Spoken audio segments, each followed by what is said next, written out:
While there are many strategies we can use to declutter, if we don't have the right mindset, it's going to be very difficult to actually make the progress we're looking for. To help fix this video will address 5 key minimalist mindset shifts we need to make decluttering easier. Hello and welcome to Abundantly Minimal. My name is Sarah and I create videos helping people live their best lives with less. And I think today might be one of my favorite topics and it's really important. But before we get into that, I do have a very special announcement. Course registration for my Better with Less course, a decluttering course, has officially opened for the January session. This is a special opportunity as I only open this course 3 times per year, and it's really designed for anyone who's looking to take their decluttering to the next level or who wants to really accomplish a lot. The course includes weekly videos, audio guides, printable and digital worksheets, bonus challenges, Q&A videos, accountability, a private Facebook group, several bonuses. This is my 3rd round of launching this course, and it's one of my favorite parts because I get to work one-on-one with you all and help you simplify your space and actually see a lot more progress than if you were just watching my videos. If you're interested, you can learn more by clicking on the link in the description field of this video.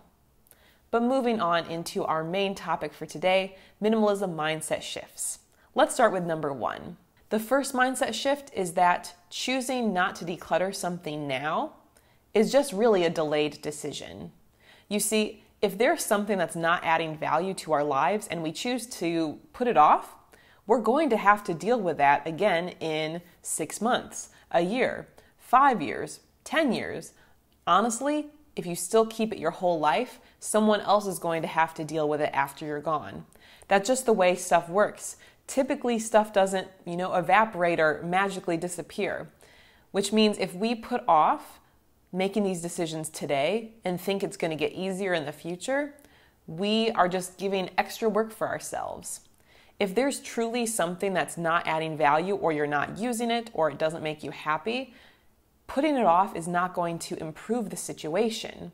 Tackling it head on for any of these things that you don't want to keep anymore is going to allow you to be done with it. At the end of the day, all of these items are just stuff.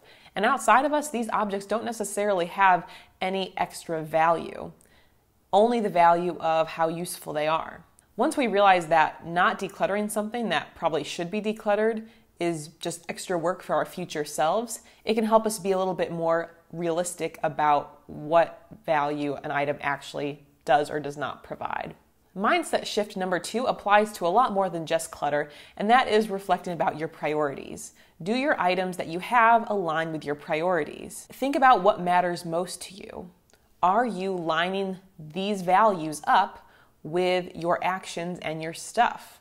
Ideally, everything is aligned. So if you value family, hopefully the way you spend your time and the items in your home reflect that value and are family related. If you value your health, hopefully the way you spend your time and the items that you have help align with your health and you making healthy choices. Many times the clutter we keep is not necessarily aligned with what our values are, and that represents an amazing opportunity to let go of those items. The third mindset shift is to have a willingness to let go. And I actually thought about this the other day when I was working on a paper clutter bonus challenge that all course students for the Better with Less course get access to.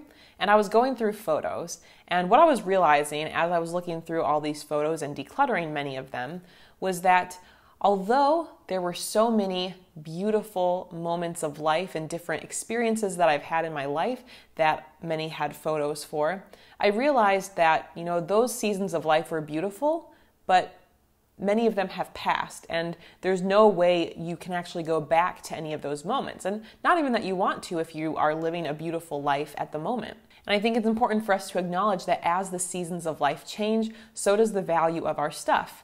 And just because it was valuable to you at a different place in life does not mean that it's still valuable.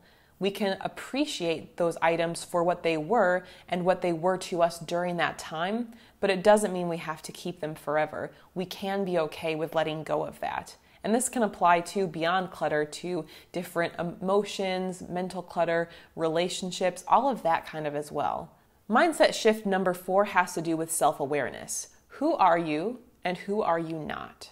Sometimes we live lives that actually don't align with who we are or who we wish to be.